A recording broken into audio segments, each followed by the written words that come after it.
வெயில் மென்மையாக பூமியை தொடும் ஒரு காலை நேரம். ஒரு விவசாயி தனது தோட்டத்தில் மரக்கறிகளை பறித்து கூடைகளில் நிரப்பிக் கொண்டிருந்தார். சிறிது நேரம் ஓய்வெடுக்கலாம் என்று நினைத்த அவர் மரக்கறி கூடைகளை தோட்டத்தின் அருகில் வைத்துவிட்டு அருகிலிருந்த மரத்தடியில் அமர்ந்து இளைப்பாறினார். அப்போது பசியால் வாடிய ஒரு குரங்கு தனது குட்டியுடன் அங்கு வந்தது. சுற்றும் முற்றும் பார்த்து கொண்டு கூடையிலிருந்த மரக்கறிகளை எடுக்கச் சென்றது.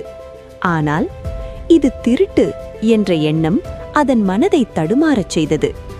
இதை தூரத்திலிருந்து கவனித்த விவசாயி மெதுவாக குரங்கின் அருகில் வந்தார். குரங்கு தனது குட்டியுடன் பயத்தில் ஒதுங்கியது.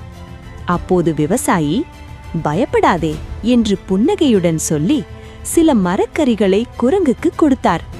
குரங்கும் அதன் குட்டியும் மகிழ்ச்சியில் திளைத்து விவசாயிக்கு நன்றி கூறிச் சென்றன. பாடம்: தான் பெற்ற உணவை பிறருடன் பகிர்ந்து உண்ணும் பழக்கம் உடையவனை பசி என்று கூறப்படும் தீய நோய் அணுகாது. திருக்குறள்: பாத்தூன் மரீஇ அவனை பசி என்னும் தீப்பினி தீண்டல் அரிது.